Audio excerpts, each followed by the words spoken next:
Spring is in the air around Duluth, but unfortunately, trash is all over the ground. The community is invited to help clean up Duluth this Saturday in celebration of Earth Day. Northern News Now's Michaela Wrench spoke with different organizations to find out their plans and how they could include you. Earth Day is right around the corner, and Duluth organizations are getting ready to create a cleaner Duluth. The Keep Duluth Clean organization, Equilibrium 3, and other local businesses are partnering to put on a volunteer event called EcoFest to pick up trash around Lincoln Park.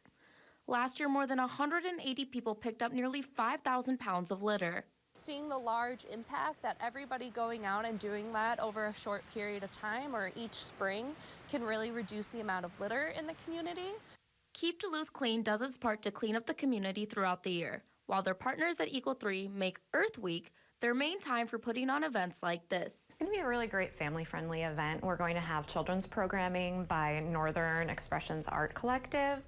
This portion of the event will be held at Clyde Ironworks. EcoFest Tabling Time brings local sustainability groups together to spread awareness and answer questions for the public.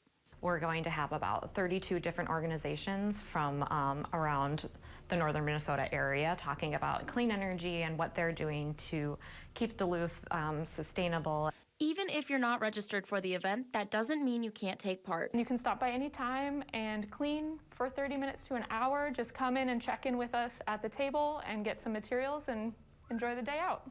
Keep Duluth Clean is always looking for more volunteers, cleaning up not just Lincoln Park, but parks throughout the city.